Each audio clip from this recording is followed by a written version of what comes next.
ఇక megastar Chiranjeevi Guinness Book of రికార్డులో స్థానం సంపాదించారు. కేవలం నటనతోనే కాకుండా డాన్స్లతో సాంగ్స్ కు తగ్గట్టుగా స్టెప్పులు వేయడంలో ఆయన సంథింగ్ స్పెషల్. ఆయన స్టెప్పులు గిన్నిస్ బుక్ లో చోటు సంపాదించాయి. చిన్నప్పటి నుంచే డాన్స్ అంటే ఎంతో ఇష్టమన్నారు చిరు. అసలు నటన కంటే ముందే డాన్స్ లో ప్రావీణ్యం తెచ్చుకున్నట్లు మెగాస్టార్ చెప్పారు.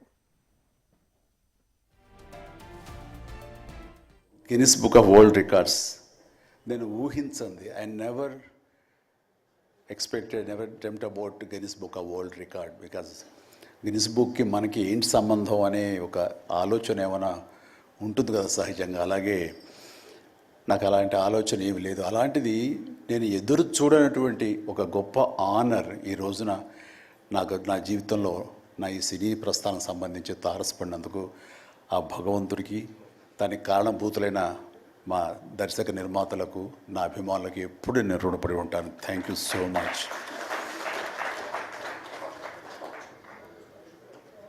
నాకు డ్యాన్సెస్ మీద బహుశా నటన కంటే కూడా ముందు నుంచి కూడా డ్యాన్సెస్ మీద నాకున్నటువంటి ఇంట్రెస్ట్ ఈ రోజున ఈ అవార్డు వచ్చేలా చేసిందా అని నాకు అనిపిస్తుంటుంది. ఎందుకంటే ముందు నటనకి శ్రీకారం చుట్టే కంటే ఓనమాలు దిద్దుకునే దానికంటే నేను ఫస్ట్ డ్యాన్స్కి నేను ఓనమాలు దిద్దానేమో అనిపిస్తుంటుంది.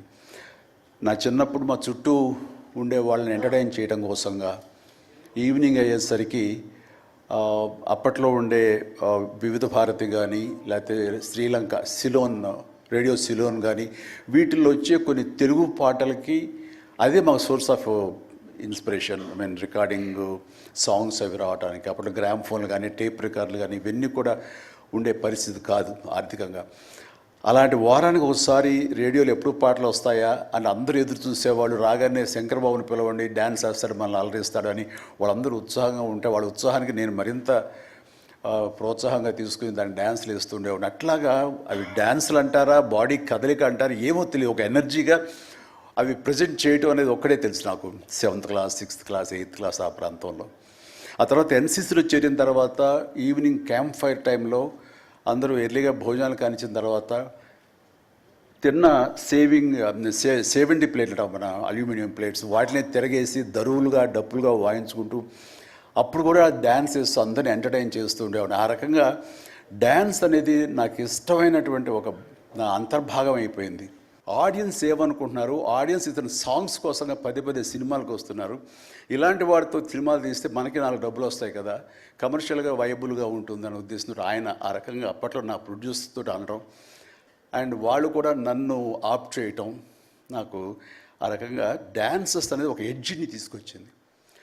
ఆ తర్వాత నా నిర్మాతలు కానీ, నా ప్రొడ్యూసర్స్ కానీ, నా మ్యూజిక్ డైరెక్టర్స్ కానీ, నా కోరియోగ్రాఫర్స్ కానీ వీళ్ళు నా సాంగ్స్ అనేసరికి ప్రత్యేకమైన శ్రద్ధ పెట్టేవాళ్ళు. అంటే మ్యూజిక్ పరంగా కానీ, బీజిఎమ్స్ పరంగా కానీ ఆ సాంగ్స్ అనేవి ఖచ్చితంగా ఉండాలని. దత్తు గారితో నాకు ఎప్పుడు దెబ్బలాటాయి. ఎందుకంటే 6 సాంగ్స్ ఉండాలేమో బాస్ మనకని ఎవరైనా, లేదు 5 చాలండి, 6వ సాంగ్ ఎప్పుడు కథకి గొడవ అడ్డుపడిపోతుందంటే, లేదు బాస్ బాస్ బాస్ బాస్ అది మీరు అనకండి, ఏ హీరో అయితే ఏమో కానీ మీరైతే మొత్తం 6 సాంగ్స్ ఉండాలి బాస్ అని ఆయన అంటాం. సో 6వ సాంగ్ని ఏ రకంగా ఒప్పించడం. అలాగే అల్లు అరవింద్ గారు లాస్ట్కి వచ్చేసరికి అత్తగేముడు అమ్మాయికి 3 సాంగే సిచ్యువేషన్ లేదు అక్కడ. అలాంటి చోట ఒక డబ్బు మీద ఒక సాంగ్ను ఆయన క్రియేట్ చేసుకుని అప్పుడు డైరెక్టర్ గారితో కోదండరామరెడ్డి గారు వీళ్ళందరూ కలిపి అనుకుని అత్తగేముడు అమ్మాయికి మొగుళ్ళు ఒక సాంగ్ను బలవంతంగా పెట్టాడు అక్కడ. ఆ టైంలో బలవంతంగా ఉంటుంది, కథ డిస్టర్బెన్స్ ఉంటుంది, కానీ సాంగ్స్ ఒక ఎడ్జి తీసుకుంటాయి. సాంగ్స్కి స్పెషల్ ఆడియన్స్ ఉన్నారు. ఆ ఆడియన్స్ సాంగ్స్ మళ్ళీ రిపీట్ చేసేవాళ్ళు. అప్పట్లో ప్రొజెక్టర్ ఆఫ్ చేసి మళ్ళీ రీప్లే చేసేవాళ్ళు. ఆ రకంగా సాంగ్స్ యొక్క ప్రత్యేకత నా జీవితంలో, నా సినీ కెరీర్లో, నా యొక్క విజయ పరంపరలో అది ఒక అంతర్భాగం అయిపోయింది. ఆ రకంగా సాంగ్స్ అనేది ఏదో సరదాగా హాబీగా చిన్నప్పుడు మొదలుపెట్టింది. అది ఈ రోజు వరకు నాకు విపరీతమైన ఫ్యాన్స్ని తీసుకొచ్చి డ్యాన్సెస్ అంటే చిరంజీవి చేయాలి అన్నంత పేరు తీసుకొచ్చి నాకు ఈ రోజు ఇదిగో ఈ Guinness Book of World records నాకు తీసుకొచ్చేలాగా